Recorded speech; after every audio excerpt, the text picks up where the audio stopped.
جب رسی لا الہ الا اللہ کی ہے تو پھر یہ خانقاہوں کے جھگڑے کیوں ہیں؟ ہمیں تو حضور کی چوکھٹ پہ اکٹھا ہونا تھا. ہم یہ کیوں کرنے لگے کہ میرا بڑا ہے تیرا چھوٹا ہے؟ ایک بات یاد رکھو، اپنے پیر کو چھوڑو مت، دوسرے کے پیر کو چھیڑو مت. ٹھیک ہے؟ اگر رہ گئی میرے بھائی بات یہ کہ میں کس کا مرید ہوں تو شکر ہے، میں کوئی گھاس تو کھاتا نہیں ہوں. پیر آخرت کا سہارا ہوتا ہے، تو میں جا کے کسی بکرے کی پوچھ پکڑ کے تو مرید ہونا نہیں چاہیے. آنکھوں سے دیکھ کے پرکھ کے سمجھ کے میں نے تاج الشریعہ کا دامن تھاما. اور میرا مرشد کوئی ہلکے میں مت لینا. کیا کہا تھا؟ داغ فرقت طیبہ قلب مزمحل جاتا، کاش گنبد خضرا دیکھنے کو مل جاتا. موت لے کے آ جاتی زندگی مدینے میں، موت سے گلے مل کر زندگی میں مل جاتا. تو میں یہ کہہ رہا ہوں، آپ نے بھی جس کا انتخاب کیا ہوگا سوچ سمجھ کے کیا ہوگا. اور اگر آپ نے کسی لٹیا چور، کٹیا چور، جھاڑو بابا، 56 بابا، 58 بابا کا ہاتھ پکڑا ہے تو آپ جانو، ہمارا ٹھیکہ نہیں ہے. آپ جانو آپ نے کسے اپنایا، آپ نے کس کا انتخاب کیا. یہ آپ کو سوچنا ہے، یہ آپ کو سوچنا ہے. خدا کی قسم، جو اپنے پیر کے بتائے ہوئے طریقے پہ جتنا مضبوطی سے چل رہا ہے نا، وہ اتنا ہی پکا مرید ہوتا ہے. یہ یاد رکھیے. ہمیں یہ سوچنا ہے کہ ہم اپنے پیر کے بتائے، وہ پیر وہ ہوتا ہے جو بندوں کو اللہ رسول تک پہنچائے، نہ کہ ہاتھ پکڑ کے بینک تک لے جائے.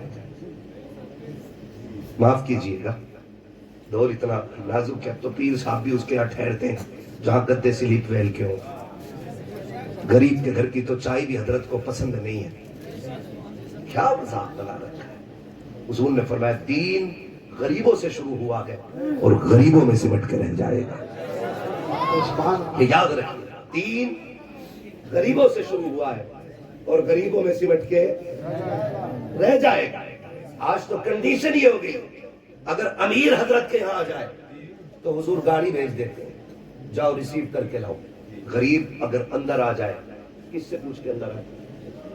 حضور وہ آپ نے کہا تھا نا 4 دن بعد وظیفہ بتائیں گے، اس سے پہلے کیا بتایا تھا؟ کہا 70,000 مرتبہ یا اللہ یا رحمان کہا تھا. کہتے ہیں اب یا ستار یا غفار اور پڑھ، کیونکہ وہ غریب ہے اس لیے تول رہے نہیں. کردار حضور والا لانا ہے. میرا نبی کائنات کے سب سے بڑے پیر کو محمد الرسول اللہ کہتے ہیں. کائنات کا سب سے بڑا پیر میرا نبی.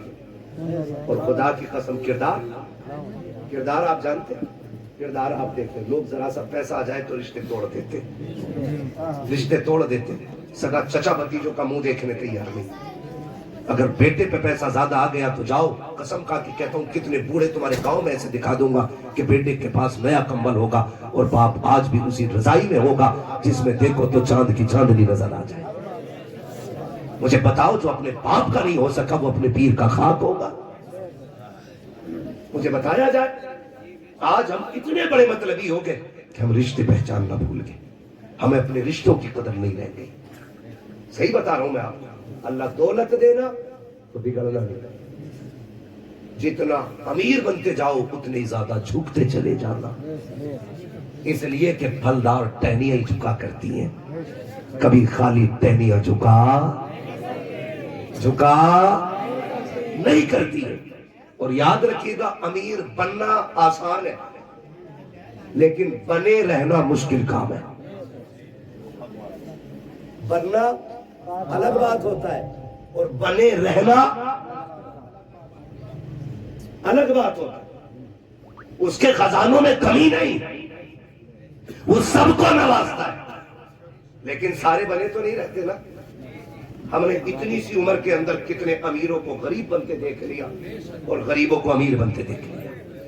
اگر میرے پاس وقت ہوتا اور حالات اجازت دیتے اور اگر لوگوں کی تکلیف کٹرنا ہوتا تو میں انگلیوں پہ نام گناتا کہ جن کے کپڑوں پہ مکھیاں نہیں بیٹھتی تھی آج انہیں کتے نہیں پوچھ رہے. لیکن کیا، جب امیر تھے تو خدا یاد نہیں آیا اور جب چھپر میں آ گئے تو اللہ اللہ ہو رہی ہے. یاد رکھیے قرآن کہتا ہے لَإِن شَكَرْتُمْ لَأَزِيدَنَّكُمْ. نعمتیں میری ہے اگر تم میرا شکریہ ادا کرو گے میں ان میں اضافہ کرتا چلا جاؤں گا، اور اگر تم نے میری ناشکری کی تو پھر میرا عذاب بڑھا سکتا ہے۔ عذاب کا مطلب خالی لٹ نہیں ہے، زمین پھٹنا نہیں ہے، عذاب کا مطلب چہرے بگڑنا نہیں ہے، عذاب کا مطلب صرف یہ نہیں ہے کہ تم پہ آگ برسا دی جائے۔ فرمایا گیا سب سے بڑی آزمائش یہ ہے کہ بندہ خدا کی نعمتوں سے محروم ہو جائے۔ سمجھ گئے؟ اتنی میں ایک سیدھی بات کر رہا ہوں، میں منطق اور فلسفہ لے کے نہیں چل رہا ہوں، میں سمجھانا چاہتا ہوں، میری کوشش رہتی ہے کہ میں آپ کے لیول سے بیٹھوں اور آپ میرے لیول سے بات سنیں۔ اور میں کبھی شعر گا کے بھی وقت نہیں خرچ کرتا، نعت پڑھنے کے لیے یہ لوگ ہیں، میں صرف بات کہنے آیا ہوں آپ سے، ہے نا؟ وقت پورا ہو چلا ہے، 12 کے اوپر بھی سوئی جا سکتی ہے کمیٹی والوں؟ تھوڑی ہے نا، جا سکتی ہے نہیں، بس تھوڑا سا اوپر چلنا ہے کیونکہ مجھے بتایا گیا تھا میں 12 تک چلنا ہے۔ ہاں تو شجرہ بعد میں پڑھ لیں گے، پہلے بات کر لیں، ہے نا؟ توجہ ہے سارے لوگ؟ لَئِن شَكَرْتُمْ لَأَزِيدَنَّكُمْ، اگر تم میرے شکریہ ادا کرتے رہو گے نا میں نعمتیں بڑھاتا رہوں گا۔ لیکن ہوا کیا؟ بدلا ہوا کیا؟ نقصان کتنے ہوئے؟ کبھی آپ نے اندازہ لگایا؟ ایک بات مجھے بتائیں، ایک باپ کے 4 بیٹے، ایک قلم سے ایک سائن کرتا ہے 50,000 کما لیتا ہے، دوسرا صبح سے شام تک مزدوری کرتا ہے 1,000 کما لاتا ہے، تیسرا صبح سے شام تک محنت کرتا ہے 500 کما لاتا ہے، ایک چوتھا بیٹا جو ٹھیلا لگاتا ہے کبھی 20 روپے کی ہو گئی، کبھی 100 کی ہو گئی، کبھی خالی لوٹ آیا۔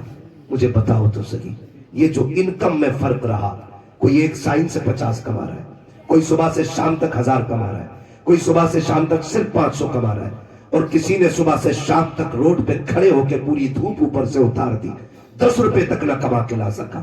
کوئی مجھے بتائے گا یہ 50,000 کرنے والا کمانے والا کیا الگ سے عبادت کرتا ہے؟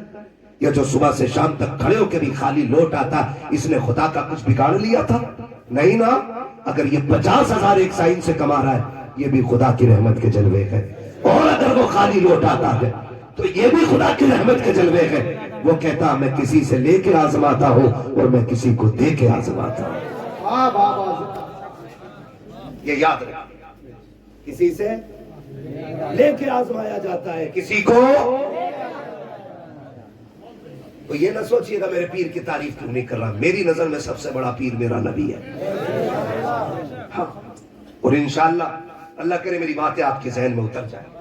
تو کبھی لے کے آزمایا گیا اور کبھی دے کے آزمایا گیا۔ وہ جب نوازنے پہ آتا ہے تو بے حساب دیتا ہے۔ ہم نے کیا کیا؟ ہمارے باپ نے ٹھیلا چلایا، ہمارے باپ نے کھیت کاٹے، ہمارے باپ نے مزدوریاں کیا، لیکن بیٹے کو محنت کر کے پڑھایا، محنت کر کے پڑھایا۔ آج بیٹے کی جیب پہ لگ جائے قلم، وہ بیٹھ جائے کرسی پہ، آ جائے سردی کی رات، تیرے بیٹے ایئر کنڈیشن روم میں رہے اور تیرا باپ ٹھنڈی میں چھپر میں پڑا رہے، تیرے بیٹوں کے لیے عالی شان عمارتیں ہیں، باپ اسی چھپر میں زندگی گزارے جس کو وہ تیری تعلیم کی وجہ سے سوار نہ سکا۔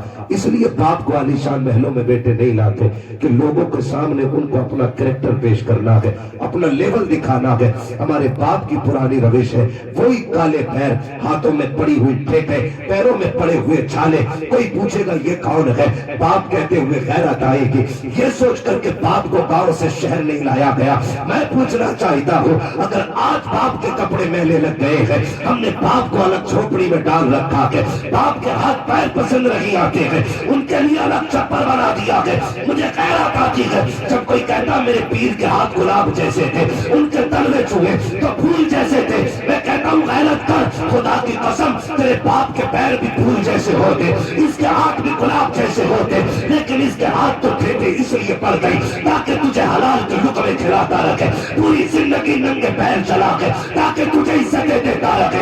میں کہتا ہوں جاؤ، مرضی ہے تمہاری، پیروں کے پیر چومو، وہ تمہارا پیر ہے، لیکن اس سے پہلے باپ کے پیر چومو، اس لیے کہ اس پیر تک اگر پہنچا ہے تو اسی باپ کے دم قدم سے پہنچا ہے۔